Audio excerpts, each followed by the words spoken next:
My little brother has a mild form of it, and it's been really hard for him socially and just like learning disabilities. He's struggled with that. And I know that there's like a different kind of conversation surrounding autism where it should be seen as more of a like different ability than a disability and like something that can't be helped. Does that make sense? They really do have a lot of capabilities. If anything, we put the word handicap when they are capable of doing things that just as me and you are doing today. They just need a little bit more patience sometimes. This is Nick Mabey. He is 26 years old. The puzzling thing is, Nick has a college degree in chemical engineering, but Nick has spent 10 years as a pizza delivery guy. At age 2.5, he was diagnosed with Autism Spectrum disorder. Being on the spectrum means difficulty with communication and social interaction, as well as repetitive behaviors. I can't explain it, but I can show you, sort of thing. I'd rather be... I'm not good at explaining myself, I'm just better at showing what I can do.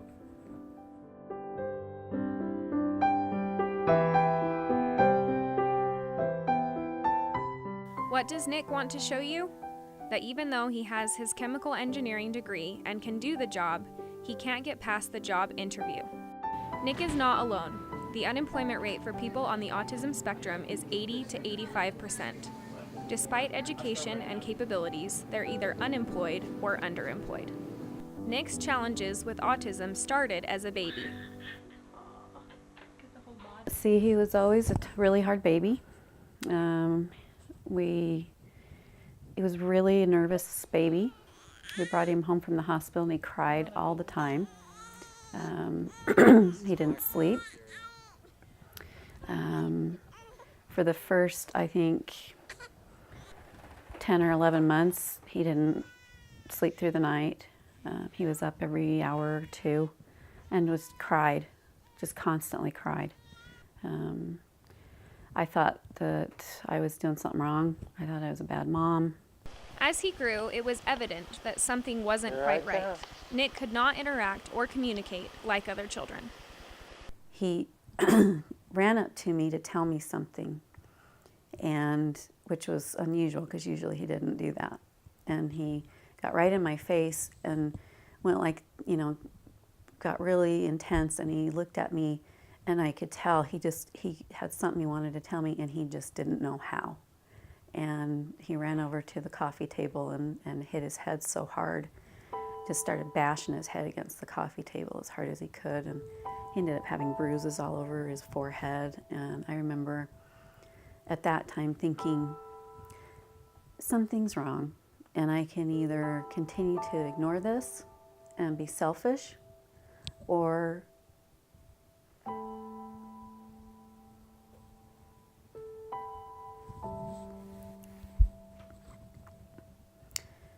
I can take care of my son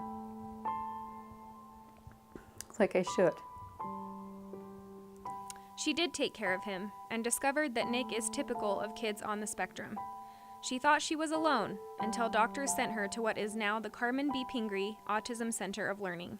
She learned it wasn't her fault, and it gave her the tools to help the family cope, because he was not going to outgrow it. Autism is what keeps him from normal milestones of life, such as independence and employment. So they sent us to the autism school, which at that time was called the Children's Behavioral Therapy Unit. Now they built the new Carmen B. Pingree School, which is in a different spot, but that's where it was then. And we took him there, and it was like they had been sitting in our living room watching our family. While at the Pingree School, they used Applied Behavior Analysis, or ABA, to modify his behavior and to help him improve his social skills. The Carmen B. Pingree Autism Center of Learning, it's a very long name, most people just know us as the Pingree Center, is a center for children with autism. We have 160 kids in our autism program. So everything we do here is based in applied behavior analysis, which is known as ABA, which is in the research found to be the most effective intervention for individuals with autism.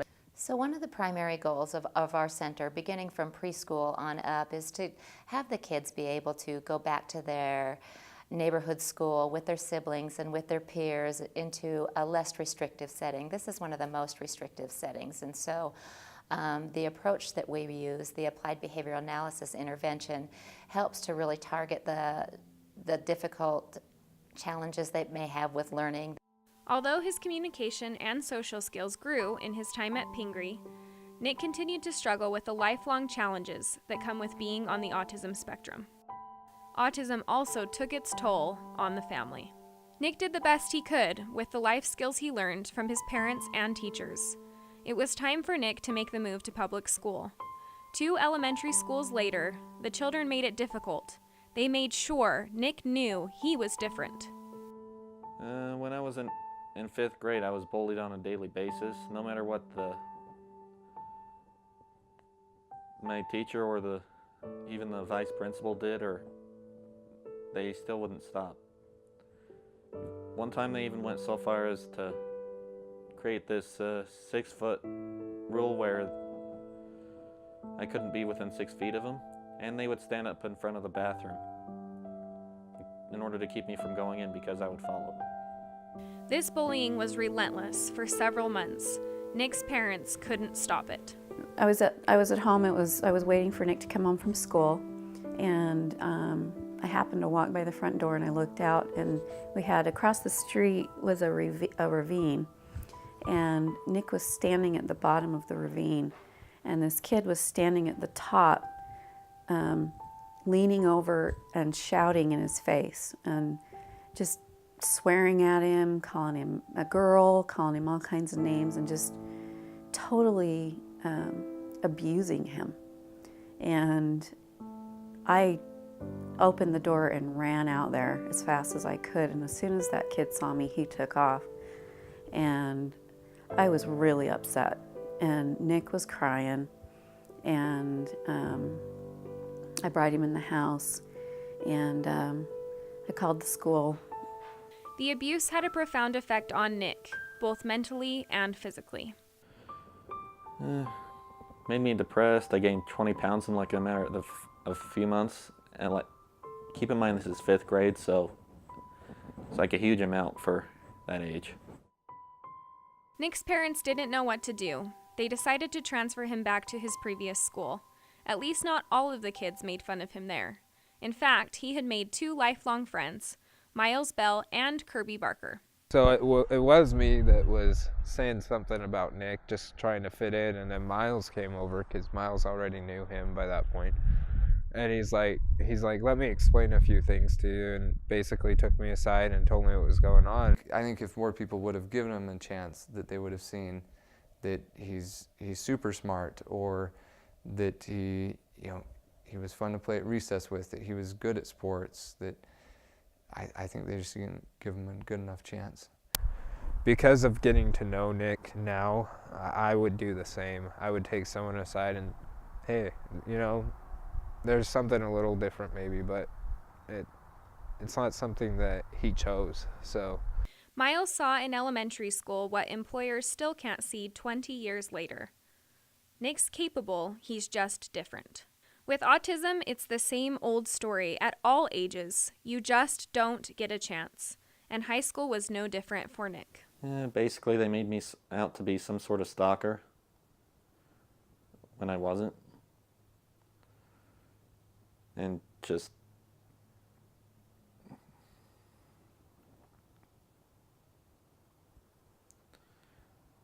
sort of did this whole shunning thing. And the medallion winner for French is Nicholas Mabey. People were so focused on his different behavior that they overlooked the fact that by 9th grade, he was fluent in French, was familiar with several other languages, and won school-wide awards in geography and math. So I would say, as somebody looking to hire somebody with autism, is that disability is something to be aware of, but to be more aware of is, okay, do they have the knowledge, do they have the schooling, and do they have the potential to be beneficial? And to look beyond that, because maybe socially, there's a lot of things that maybe you could pick out in an interview that may not be good, but I would give them a chance. It's worth giving somebody a chance, especially if they've earned their degree or they've strived really hard to do it. It's worth giving them a chance. Nick graduated with a 3.93 GPA in high school and graduated with a degree in chemical engineering from the University of Utah. Typically, the next step for someone with Nick's accomplishments would be to find a job in their field. But Nick is still stuck in the ravine. He's still dealing with the 6-foot rule. He's still being shunned. Nick is still delivering pizzas. Career experts say if Nick and others on the autism spectrum could get past the interview, employers would see there is a real advantage to hiring them. Welcome. Have a nice day. I think individuals, especially with autism, once they do gain employment, are often very successful in their workplace. They're often very driven and motivated, and typically do really well once they get into their place of work. So I think they're going to bring, just like anybody, different perspectives, different skill sets, and that's going to all create value in a workplace. Nick passionately agrees. Interviews aren't always the best way to realize someone's value at work. It doesn't tell you how someone's going to do in the job. I mean, there's a difference between communicating a problem in the workplace versus communicating what you've done in the workplace. Nick thinks of things at work in a very literal way. Like most on the autism spectrum, he likes structure and routine. This way of thinking makes interviews harder for him. Interviews are hard for everybody, but they're hard for Nick in a different way. This is something his father knows. You're kind of left out there to try and contact employers, and every interview is a new paradigm. Every job that you apply for is different, and there's no structure for him to learn because every person interviewing is different. Every person looking at a resume or a introductory letter is different.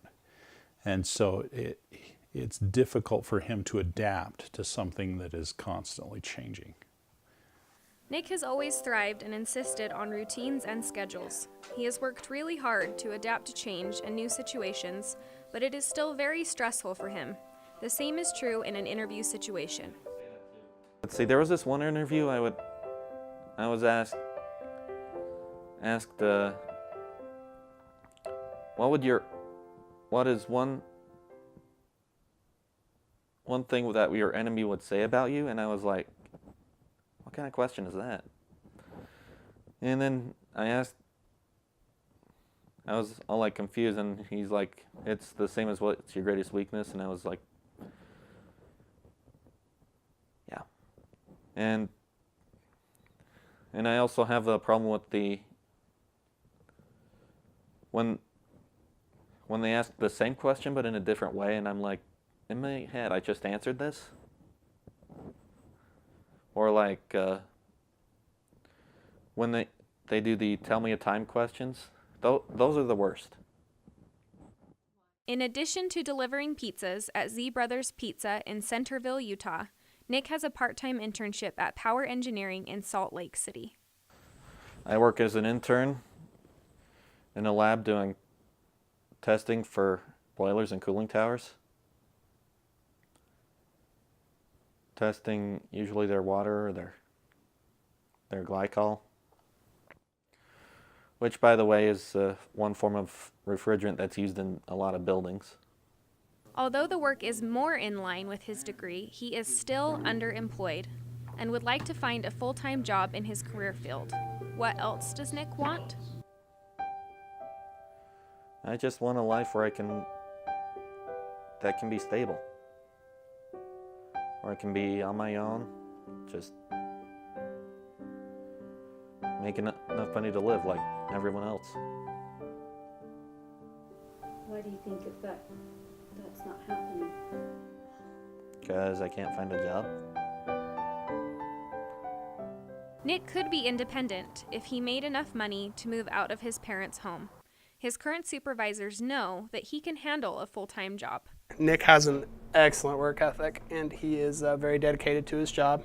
His attendance is always exemplary. He's very on time. He makes sure that everybody's doing their job correctly. Nick also is very good at catching mistakes. So he's very methodical about the processes that he does, and if something varies in that process, he's first to catch it and let other employees know, hey, you might be forgetting this and that and this. So we enjoy him here and what he does. The same is true at his internship. He's consistent. He's not afraid to ask questions. He has at times recognized that there are better ways to do things that may streamline it. He's bright. He understands the chemistry. That's kind of hard to find, especially in a internship type situation. We know that we'll probably lose him someday to a full-time job, but for the time being, it's been very beneficial for us, hopefully for him too. And they weren't too sure at first about somebody on the autism spectrum. I mean, we knew going into it that because of his autism, there was going to be a learning curve for what we did. We didn't realize it was going to be so short. Nick's supervisors understand Nick for who he is. If other employers had a better understanding of autism, they would give people on the spectrum a chance. And that a lot of employers probably aren't quite as familiar with people with varying disabilities and what that looks like, and also the benefits that can come from hiring diverse populations. She hopes supervisors like Jake Thompson can spread the word about people like Nick. So I think the main concern or the main value of talking with employers about this and educating them is so that they can see this great niche or market of individuals that they're missing out of that could bring a lot of value both to their organization and value for the individuals with disabilities looking for employment. Educating employers means looking at the process of interviewing differently, especially because that can be the biggest obstacle for those on the spectrum. And I think one of the things that could be most helpful is by trying to focus in on assessing their skills and their accomplishments that they've had either in academia or in the workplace so far. Already, there are some employers, such as Edward Life Sciences in Draper, Utah, that are seeing the need to change the hiring process. There probably needs to be less of a focus on interviewing. There's certain things that you can't glean about a person in an interview. Make sure that your screening process and your selection process allows you to get to what it is that you really need on the job. How do we bridge the gap caused by the current interview process? Nick's dad feels that it would help those on the autism spectrum if they could be better prepared for the tough social situation that an interview presents. Maybe it's helping prepare someone for that interview. These are the things that we're going to ask you. These are the things we want you to be prepared for.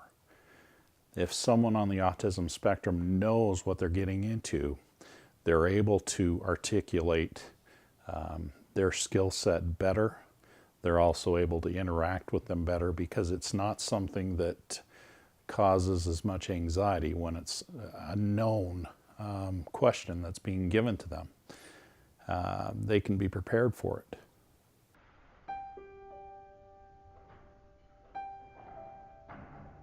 And back to that puzzle of what to do.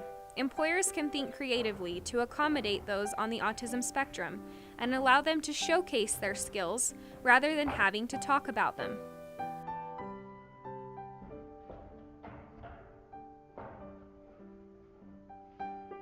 One last piece to that is something that I think could be helpful and could create more structure and give more of that let me show you rather than tell you would be encouraging students to bring a portfolio of work, whether that's writing samples or graphic design illustrations or engineering plans. I think most types of jobs could have some type of portfolio where you could show the value or show your skill set rather than have to articulate it verbally.